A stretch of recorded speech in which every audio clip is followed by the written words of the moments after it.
નવરાત્રિ ચોથો દિવસ કુષ્માંડા માની જીવનગાથા. દુર્ગા માતાના ચોથા સ્વરૂપનું નામ કુષ્માંડા છે. નવરાત્રિ પૂજનના ચોથા દિવસે કુષ્માંડા દેવીના સ્વરૂપની ઉપાસના કરવામાં આવે છે. કુષ્માંડા દેવી અષ્ટભુજાવાળા છે. તેમની 7 ભુજામાં અનુક્રમે કમંડળ, ધનુષ, બાણ, કમળપુષ્પ, અમૃતપૂર્ણ કળશ, ચક્ર અને ગદા છે. 8મી ભુજામાં સર્વ સિદ્ધિઓ અને નિધિઓ આપનારી માળા છે. તેમનું વાહન વાઘ છે. જ્યારે સૃષ્ટિનું અસ્તિત્વ નહોતું, ચારે બાજુ અંધકાર જ અંધકાર વ્યાપેલ હતો. જે સમયે બ્રહ્માંડનું અસ્તિત્વ જ નહોતું, ત્યારે કુષ્માંડા દેવીએ પોતાના ઈષત હાસ્યથી બ્રહ્માંડની રચના કરી હતી. માટે આ જ દેવી આદિ સ્વરૂપા કે આદિશક્તિ છે. તેમનો નિવાસ સૂર્યમંડળના ભીતરી લોકમાં છે. સૂર્યલોકમાં નિવાસ કરવાની ક્ષમતા અને શક્તિ કેવળ તેમનામાં છે. તેમના શરીરની ક્રાંતિ અને પ્રભા પણ સૂર્ય સમાન દેદીપ્યમાન અને પ્રકાશિત છે. તેમના તેજની તુલના તેમનાથી જ કરી શકાય છે.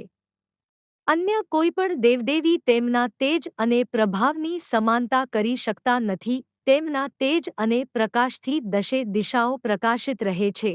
બ્રહ્માંડની દરેક વસ્તુઓ અને પ્રાણીઓમાં પ્રસ્થાપિત તેજ તેમની જ છાયા છે.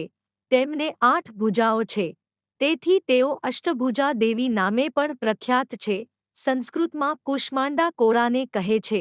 બલિમાં કુષ્માંડા અર્થાત કોળાની બલિ તેમને અત્યંત પ્રિય છે. આને કારણે પણ તેમને કુષ્માંડા કહેવામાં આવે છે. નવરાત્રિ પૂજનના ચોથા દિવસે સાધકનું મન અનાહત ચક્રમાં રહેલ હોય છે.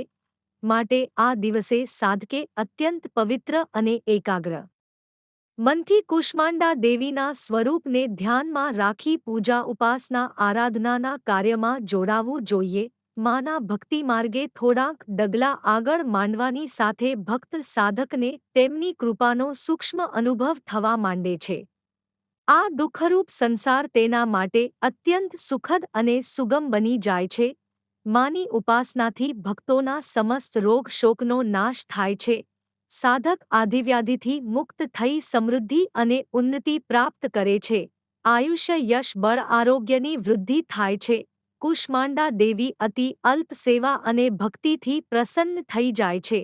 જો સાધક સાચા હૃદયથી એમના શરણાગત બની જાય તો તેને અત્યંત સરળતાથી પરમપદની પ્રાપ્તિ થઈ શકે છે. પોતાની લૌકિક અને પારલૌકિક ઉન્નતિ ઈચ્છનારાઓએ માં કુષ્માંડાની ઉપાસનામાં સદાય તત્પર રહેવું જોઈએ.